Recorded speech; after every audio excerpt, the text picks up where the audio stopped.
Good afternoon. Welcome to our May Day briefing. May Day, as you know, is an old pagan festival to honor the beginning of spring, so it's appropriate that we're all here together on May Day to discuss any issues that arise. I want to... Are we the pagans or are you? Well, maybe we're all pagans. Let me just start with a brief announcement. I want to welcome Gillian Lusk, who's the editor of Africa Confidential, a London journal. She's here today as part of the International Visitors Program with the USIA. Welcome. I also want to make sure that everybody got the exchange of letters between Deputy Secretary White and Secretary Cohen, which are, I think, are available now in DDI. If you haven't gotten them, you can get them there. As Secretary Cohen said, he's looking for a replacement much like Dr. White, with the same skills, managerial, being able to deal with Congress, knowledgeable on defense issues, and that search has already started. I can't predict for you when it will end, but it's underway. And finally, of course, we have the letter that Secretary Cohen sent to Senator Rudman last night, and that's available also in DDI. And with that, I'll take your questions. Charlie. Yeah, why weren't we told yesterday that White had announced he was leaving and that he'd exchanged letters? Why did this drift out in the Washington Post articles? I can't explain that. He announced it late yesterday afternoon, and the letters were available sometime after that. Late yesterday afternoon? How late? He announced it to the at a staff meeting at 5:30. Made a public announcement to the staff. We have a staff meeting every Wednesday afternoon, so we announced it around 6 o'clock. Kind of thing happens that perhaps we have some kind of call out, at least to the wires and the networks. On Noted. It, so we could get it. Noted. Can we, should we read anything into the fact that John White is leaving on the same day that Warren Rudman is going to take over sort of a special advisor on Gulf illness affairs? I mean, was the Rudman appointment in part because White, who is also charged with overseeing Gulf War illnesses, is leaving? Is there a connection there? There's absolutely no connection. You should read nothing into it. Let me just walk through. Secretary White was asked by Secretary Cohen, then Senator Cohen, to stay on when Senator Cohen was nominated and to stay on through the transition. He feels that he's done that. He is also feels that he's gotten the QDR basically wrapped up. As you know, he ran something called the Commission on Roles and Missions before he became Deputy Secretary of Defense. That looked at a number of organizational questions in the Pentagon, and one of the things it recommended was that there be a quarterly review, a four-year review of Defense Department policies, weapons programs, etc. And so there's some symmetry here. He came in on the Commission on Roles and Missions, and he's leaving at the end of the quadrennial defense review process, which will be, as I said last week, out on May 19th. So he has a house on Cape Cod and looks forward to spending the summer up there looking at the waves and reading books, which I must say is a delightful way to spend a summer. But this doesn't reflect any dissatisfaction with his oversight of the Gulf War illness issue. Not at all. And I think that, and we have Bernie Rostker here, whom you know, and also Robert Walpole of the CIA, who's handling Gulf War issues for the acting director, George Tenet. And they'll take your questions later if you have any on the PAC report. But Secretary Cohen made it very clear in his letter to Senator Rudman that he thinks that Dr. Rostker is doing a fine job. I think that's shared by everybody who's examined the work that he's done. It's no secret that, as the PAC has pointed out and many other people, that we did not do an aggressive job early on in trying to get to the bottom of what happened in the Gulf. I think since Bernie Rostker was appointed in the fall of 1996, no one can fault the thoroughness or the aggressiveness of our approach to that. We have not answered all the questions. We have not completed all the investigations. We still don't know what caused Gulf War illnesses. We may never know, but we're working very hard to find out. And I think it's very clear in both the Secretary's letter and in his comments today that he believes that Dr. Rostker has and is doing a very, very thorough job. Now, Dr. White appointed Dr. Rostker. He was the one that Dr. White turned to last fall when he realized that we had to put more juice into our efforts to uncover what went on in the Gulf. And since then, Bernie has not only assembled a team of about 140 people to look into this. He has now more people. He has more people answering phone calls about his efforts than we had in the entire Gulf War investigative team before he took over. He's going around the country now talking to veterans groups. He's taking a pit stop here in Washington in the middle of an 11-city tour. He spent a lot of time on the Hill. He and his staff have spent over 400 hours talking with the staff of the Presidential Advisory Committee. When people have questions, when people need explanations, Bernie's been there to answer them and to give the explanations. So there is absolutely no connection between Dr. White's departure and naming Senator Rudman, and there's no suggestion that naming Senator Rudman to this advisory role suggests any dissatisfaction with what Bernie's doing. John.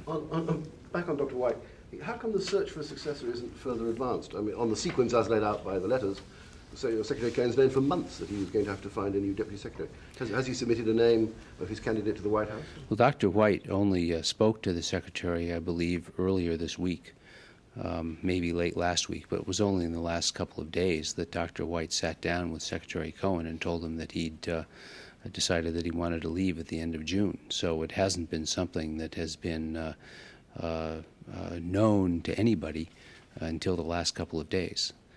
We have 60 days. We have exactly 60 days to find a replacement for Dr. White and to get that person confirmed and into the job. And Secretary Cohen, I think, is confident that he'll be able to do it before Dr. White goes. But I thought the letters say that Dr. White had made it clear always to Secretary Cohen that he wanted to go after a transition. What he said was that, I mean, you've read here about the transition. You know, transitions end when this is the time he chose to go and the time he chose the Secretary. But they chose to tell the Secretary. But I don't think there's any, you know, just a question. It just seems odd given the importance of the Deputy Secretaryship in running the building internally. Well, I think you're leaping into a conclusion that we won't have somebody to replace Dr. White by June 30th. I think the chances are extremely strong that there will be somebody ready to go, that there'll be a baton handoff in the Deputy Secretary's office. It actually will probably be a handoff of huge reports like this, but there will be a handoff, and it will be accomplished very smoothly, I'm confident. Ken, do you know what Warren Rudman is specifically going to do? Is he going to be paid? Will he have a suite of offices? Will he have a big staff? Who pays him? All those kinds of things? Sure, I can answer all those questions. He will not be paid. As you know, Senator Rudman is the author of the Graham-Rudman-Hollings bill, which is designed to eliminate deficit spending. He's a man who's careful with federal dollars, and he does not plan to accept any money from the government. He doesn't want to cost the taxpayers 1 cent. He will not have a permanently assigned staff at his choice. He will rely on briefings from Dr. Rostker and others in the department. I'm sure he'll go by and talk with Mr. Walpole at the CIA and others there. Dr. Rostker has had a chance to meet with Senator Rudman this morning. It was a very worthwhile, amicable meeting. Went on for about an hour and a half. And what the senator said was that he would rely on us to provide information and help as he needs it, but he doesn't plan to hire anybody. He does also plan to talk to veterans and veterans groups. He plans to talk to members of the Presidential Advisory Committee and its staff. He'll talk to anybody he thinks has relevant information to him. His job basically is, as the Secretary said, is to serve as an ombudsman, to look at complaints that are made about the thoroughness of our investigation, the thoroughness of our effort to evaluate them. He will report as necessary to the Secretary. He doesn't necessarily plan to submit a written report to the Secretary at the end of his term. In fact, there is no defined end to his term. He's just there to serve, to help provide a set of eyes and ears for the Secretary. That's number one. Number two, he will look specifically at the issue of cooperation between the Pentagon and the CIA. He will look very specifically at the effectiveness of getting intelligence information to soldiers in battle. And one of the things we've learned in the last few months from examining through Bernie Rostker and others what went on in the Gulf is that there were sometimes disconnects, and sometimes information didn't get into the right hands at the right time. So one of the things he'll look at is how to improve that process. And finally, as the PAC pointed out, the PAC raised some concern about the integration of various strands of the investigation underway today. We believe that Bernie Rostker is the integrating person here in the Pentagon, to the extent that there may be other levels of integration with other agencies. Senator Rudman will be available to sort of oversee broadly what's going on here at the CIA and in other agencies and make sure that this is pulled together. What is the connection between Rudman's appointment and the just released PAC report, which again is critical of how this department is handling the investigation? There's a rather direct connection. The report and Dr. Rostker will talk about this later on. The report made a number of findings, and the Secretary wanted an independent view of the adequacy of these findings and an independent view of what we're doing to meet the suggestions in the report. But he also, as I said, wanted somebody to look broadly at complaints about the adequacy of our work here, and he wanted somebody to look very specifically at the intelligence cooperation and integration issues. Yes, Barbara. If looking at intelligence cooperation and integration is such a big part of it, why the decision to make him reporting solely to the Secretary and not equally to the Secretary and the DCI? I think that's a distinction without a difference. The letter made it clear that the Secretary has spoken to George Tenet, who's now the acting director, and we anticipate will be the director when confirmed. I think they're completely together on this. The letter that Secretary Cohen sent yesterday was read at the CIA. It was Mr. Walpole himself read the letter and commented on it. I don't think there's any light between us on this. Will Mr. Rudman be issued the highest level of security clearances to get full access to CIA information? As you know, he's already on he's a member of the President's Foreign Intelligence Advisory Board. I suspect his security clearances are high enough to handle anything that he'll have to do as a member of that board, but there will be no impediments to his ability to look at information and to seek out the facts that he needs. Suzanne? Does the Senator look upon this position as a full-time job? Or Absolutely not. He's a member of a major law firm, a Paul Weiss law firm, and he'll continue to do work connected with that firm. And he has an active life. Last night he flew himself up to New Hampshire to give a speech and came back early this morning to meet with Dr. Rostker. So he'll continue to do his job. Yes, John. If the Senator really does have as one of his tasks to listen to veterans and then to see if their complaints are justified and so on, isn't he going to need a staff? I mean, that's IG type work, surely. The Senator said that he is willing to listen to people who want to talk to him. and I suppose that's within reason. He is, as I said, he's a man who has other things to do in life. This is not a full-time job. He'll do what he thinks is necessary to provide the advice the Secretary has requested. But he's determined that he does not need a staff. And the intelligence job, I mean, after the Gulf War, it became clear that the problems of fusing intelligence from different sources, getting national technical stuff down to the tactical level was a problem. And there's been a vast amount of work and hundreds of millions of dollars spent on it since by a vast array of committees in the intelligence community. Are you saying that Senator Rudman is going to review the work that those committees have done? No, I'm saying that he's going to look at specific issues that arise in connection with the broader Gulf War studies or investigations, and make sure that we are doing everything possible to prevent the type of disconnects that happened in the past. You're absolutely right. We have made significant progress in getting intelligence down to the shooter, the soldier in the foxhole, and his commander. And you've sat through briefings here in the past by general officers who have reported on what we've done in Bosnia.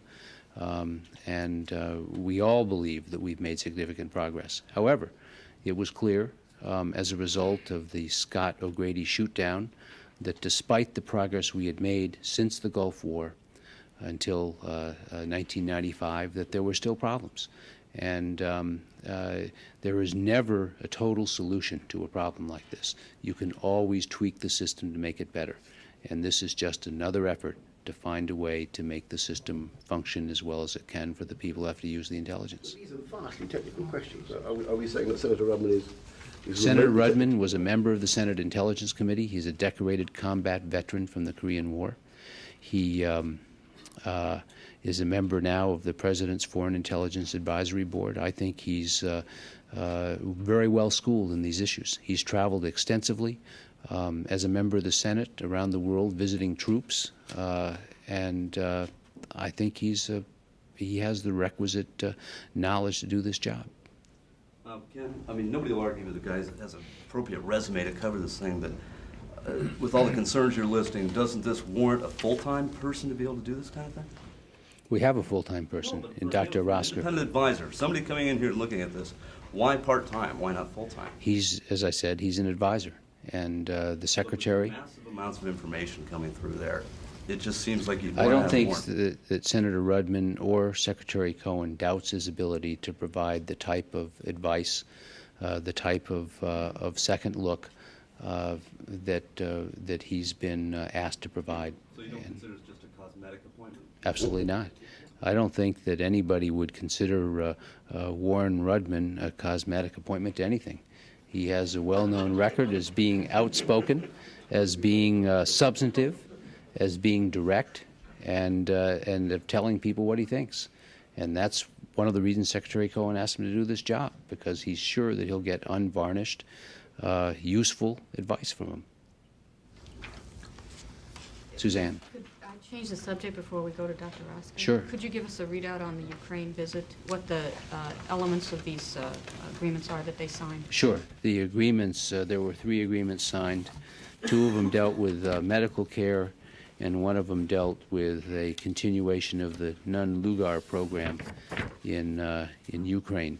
As you know, the government of Ukraine decided in 1993 to abolish its nuclear weapons. Then it had the 3rd largest nuclear arsenal in the world, probably about 2,000 nuclear warheads.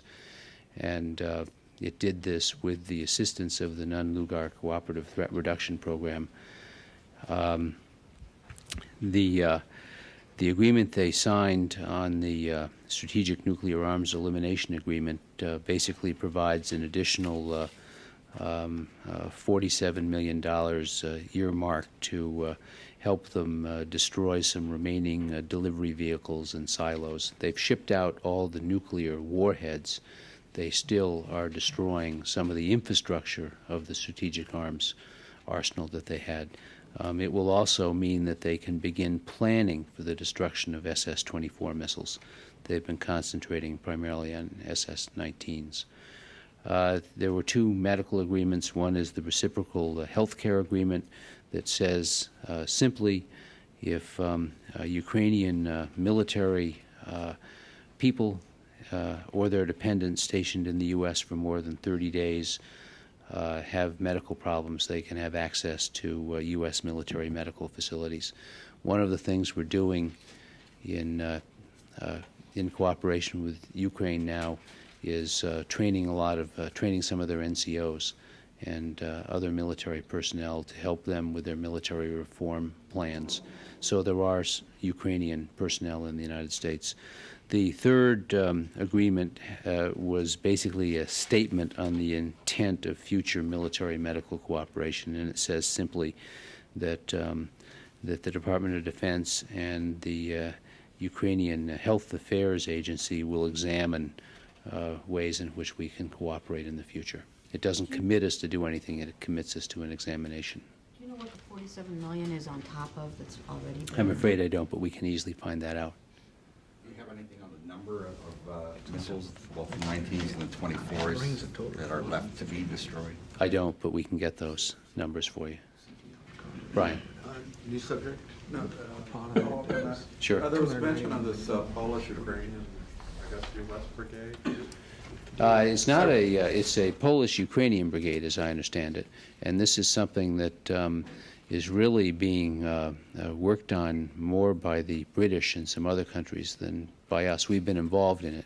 As you know, there's a Baltic battalion, which involves people from the Baltic countries working in connection primarily with Scandinavian countries, led by Denmark, as a matter of fact. There's this Baltic battalion that's been set up. This would be similar to that. It would be a peacekeeping battalion. It would train together. It would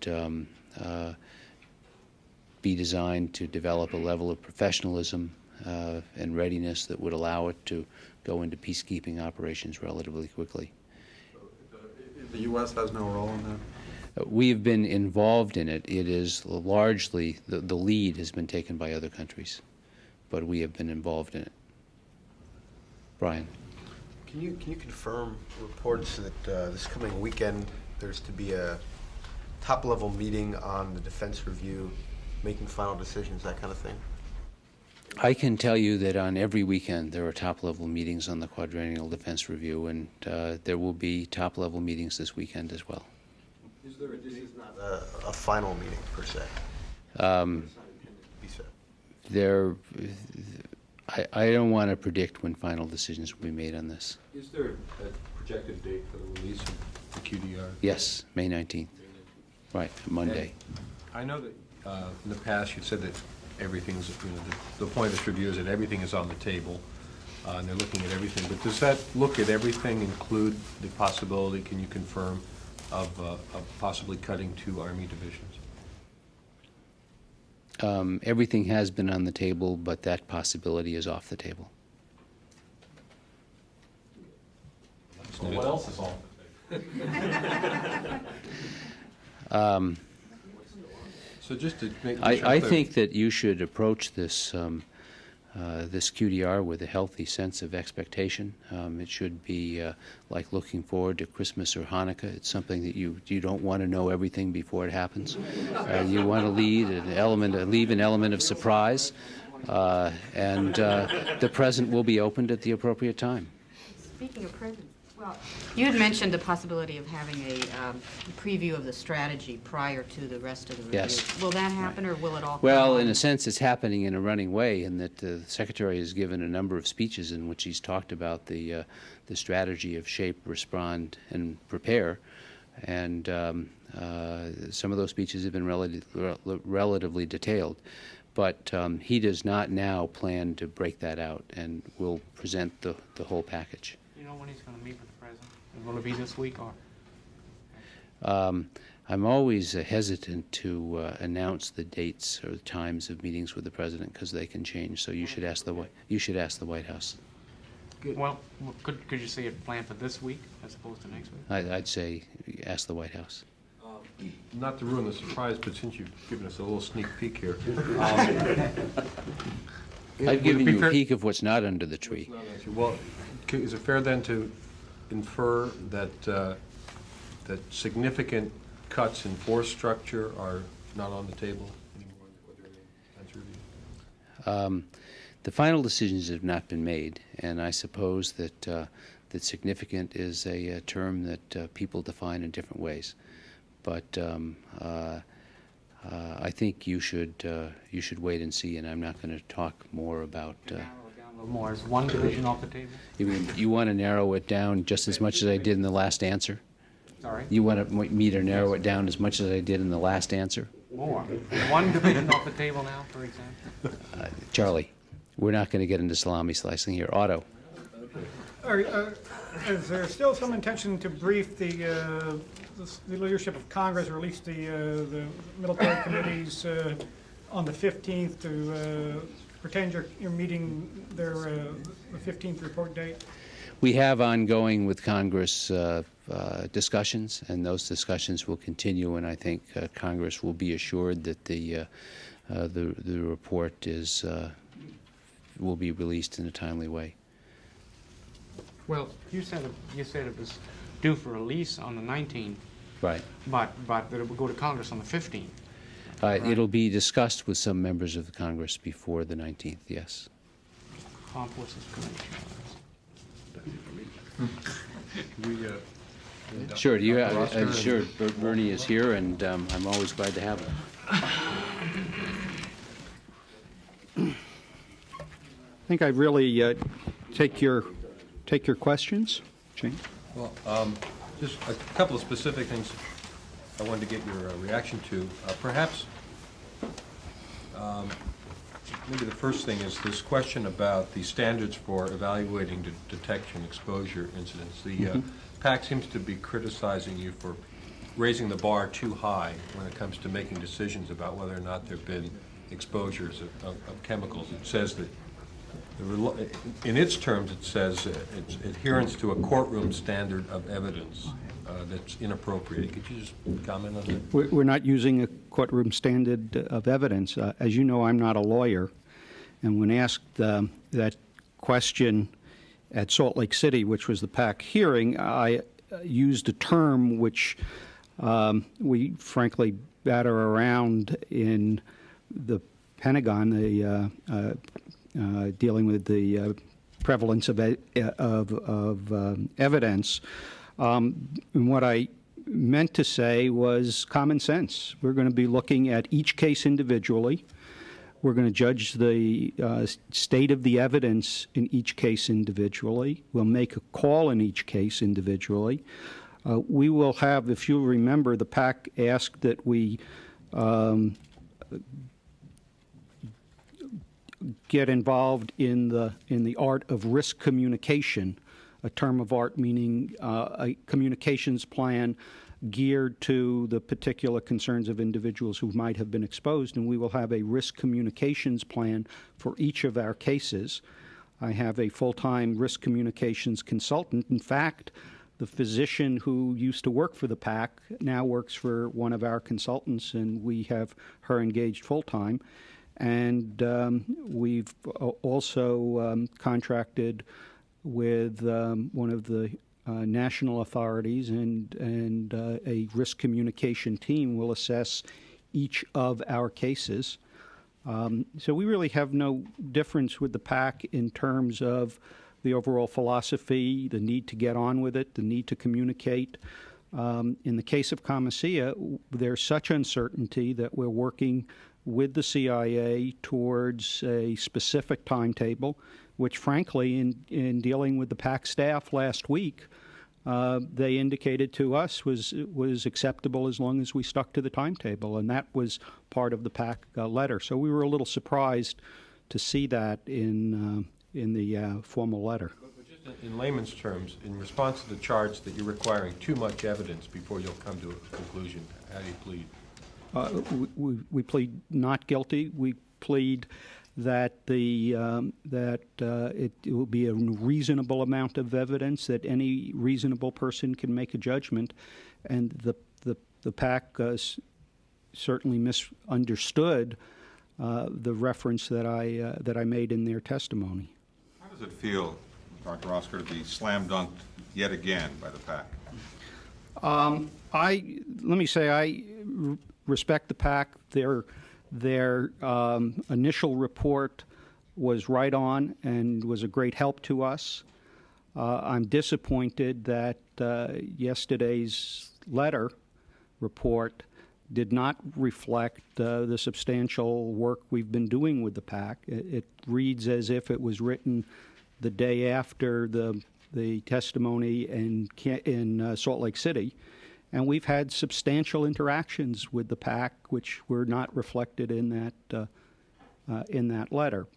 But I not only welcome the PAC's involvement and oversight, but we really need it, because it is an important check for our veterans and the American people that we're doing the right thing, just as Senator Rudman's involvement will enhance that check. You feel that between the Rudman announcement and the congressional commissions and the Institute of Medicine and all of this, that there's more people doing oversight now than doing actual work? Well, I can tell you there's a lot of people doing work. I think I still have the vast majority on the work part. No, it's an important part of the whole process. As you know, I've been out on the road meeting with veterans and holding town halls, and I have sort of a standard stump speech, and it's built around three questions that we are often asked. One is, why am I sick? And the answer is there's no one answer, but we're trying to understand the relationship between what happened in the Gulf and what medical science can tell us. The second question is, are you listening, and why should we trust you? Or the second question is, are you listening? Do you care about us? And the answer is yes, because of the processes we put in place. And the third question is, why should we trust you? And it's a difficult question for somebody in the government who's dedicated to service to have to hear, but it's not undeserved in terms of what we have done on this issue. And the answer that I give to why should we trust you has to do with the openness of our process, the publishing of case narratives, and the scrutiny that we're under. And part of the safeguards for the American people are the fact that we testify before Congress, that there's a PAC, that there's going to be a GAO study, that we will have the opportunity to have what we're doing viewed and critiqued by somebody with the substantial credentials of Senator Rudman. I think we're doing a great job. I think we have turned this around in terms of the process, and I'm thrilled to tell the story that we're doing to anybody. And when I get feedback from people and suggestions, that is part of the process that makes it well. So when I was asked how I would feel about somebody of Senator Rudman's credentials, I thought that was just terrific. I have been a great fan of the senators from afar, and it was a real privilege to meet them. You talked about trust as being one of the things that you talk about when you're on the road, establishing trust, and why should we, veterans, trust you? Yes. That's well and good. But how do you maintain that when a presidential advisory committee comes out and throws darts and asks questions or makes statements that not everything is being done that should be done? And we do that by staying the course, by working hard and telling the truth and having a transparent process, and being able to answer questions. Let me give you an example, if I might. The PAC makes a big deal in this paper, as they did in Salt Lake City, about the Privacy Act. Privacy Act is a reality. It is there to safeguard people. There are criminal penalties for violation of the Privacy Act, both in terms of fine and jail term. And as we went forward and we were providing information, it became clear that the PAC did not meet the terms of the Privacy Act. Now, that's not just we talking, it's the General Counsel's office, and in fact the White House reviewed it with the PAC members. We've done three things to support the PAC that's not reflected in their critique. The first thing we've done is any person the PAC wants to talk to, because there'll be a lead sheet and they'll say, is this a true interview, for example? we will contact that individual and ask for the individual to grant a waiver to his Privacy Act privileges safeguards. We initiated a change in all of our interview procedures now. It's already in effect. So we ask the person we're interviewing whether they will waiver their rights under the existing Privacy Act statement. And we went and changed the Federal Register, following the procedures in the law, to allow us to amend the Privacy Act statement to give the PAC full access immediately. The PAC had a further concern that they didn't have direct access to the classified and the databases, where, like GulfLink, except the more substantial ones that may still be classified. So I assigned a database analyst to work directly with the PAC to have full access without going through the staff. Since the 1st of February, my staff has put in over 400 hours of our hours briefing staff personnel on the various studies. So we've come a long way. Go ahead. Two questions. Can you offer any more specifics at this point as to what's holding up production of the model? Yes. In fact, Bob Walpole from the CIA is my compadre in this. We're in this together, and Bob's prepared to speak specifically, if that's all right. That probably relates to him Okay. as well. The PAC report, as Bernie had said earlier, did not surprise us in that most of what's in it they indicated in Salt Lake City, March 18th, and those that were there remember that. There we had briefed them on the need to do the ground simulation testing. Since Salt Lake, Bernie and I have begun to co-chair a team of people to ensure that the ground testing takes place and that it takes place in an expeditious manner. The schedule that was attached to the PAC report that you should have says that testing will start May 15th. As of this morning, the read is that we're on schedule and that we should begin testing by then. Now, the purpose for that testing is to give us a much better understanding of what the rockets would do with chemical agent if detonated in an open pit. We had that complete understanding of what happens in a building, and so we were able to model Bunker 73. We don't have that understanding, and the test will allow us to have a better handle on that. The PAC report mentions that perhaps we should be using EPA guidelines and the laws that they have set up for determining accident response. We understand those guidelines, and those are good guidelines if you have a spill, for example, at the Harbor Tunnel, where you have to determine if people in an area have to be evacuated. And that's why a worst-case scenario works in that regard. We're not talking about that. We're talking about looking in the past and determining not who has to be evacuated, but what is our best estimate of what happened. And since we don't have a handle on what happens to rockets when they're detonated in that manner, we had to do this ground simulation testing. Is this the test that's going to take place at Dugway? This will take place at Dugway, and it will be a series of tests of individual rockets and some in smaller stacks, so we can get a handle on, with detonation charges placed the way that the soldiers say they place them, whether the crates break, and once the crates break, what happens to the cylinders containing the agent. Now, we'll be using a simulant, not a real chemical agent, obviously. Can I finish? Sorry. So you're going to actually reconstruct how you assume or know that the rockets were stacked and how the detonators were fused and all of that? And I don't know the answer. Have we got a handle on the larger number of rockets yet? We're still with the small number of rockets, correct? I think we're working towards the larger. Yeah. It's not going to change the timeline. Right, it won't change the timeline. If we are limited to a small number of rockets, we will only do stacks of 9. If we're able to get in the time frame that we're looking at a larger number to where we can have a full stack similar to the ones that we had at Comassia, where the numbers range from 50 to 90, a stack of 70, for example, would give us a closer replication. I have to be careful with the word replication because we stated in our letter to the PAC that we'll never be able to replicate what was in the pit. There were 13 stacks there. We don't know the purity of the agent in the rockets.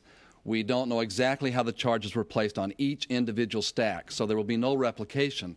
What we're trying to do is find out how the agent reacts relative to the crates, find out how much could have been released, find out if there are sympathetic detonations, these types of questions. Can I just ask then, Would the results that you get from that contribute to which model that you're working on?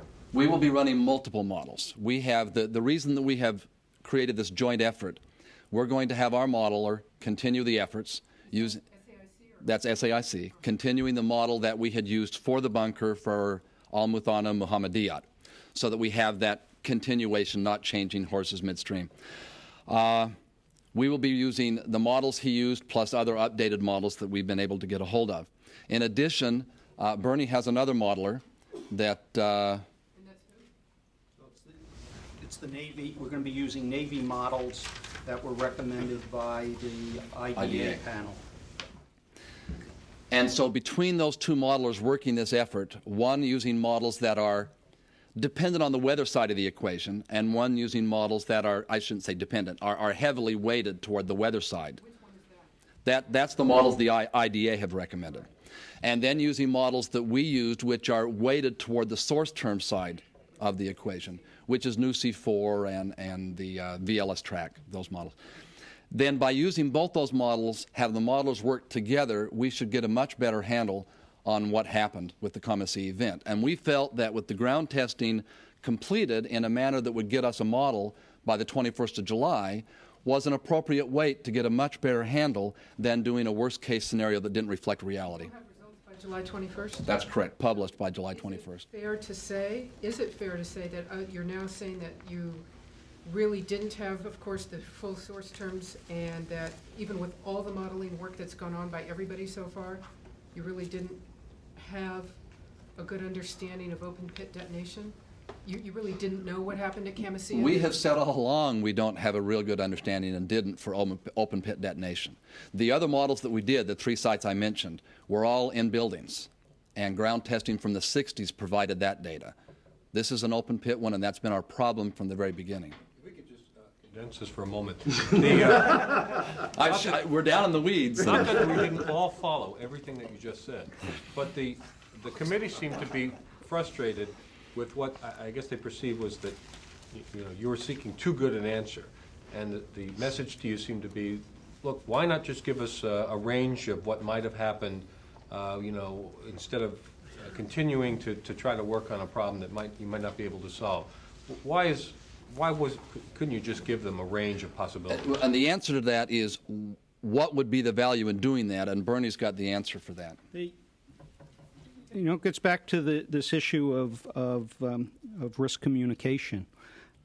We're not in the business of scaring people. We're in the business of giving reasonable results. And there was so much uncertainty that we were very uncomfortable in doing that. And in fact, we don't have projections that we could even share with the packet at this point. As of a week ago, the July 21st delivery was okay with the PAC staff, so that's why it really surprised us. Will we get the July 21st too? It's in.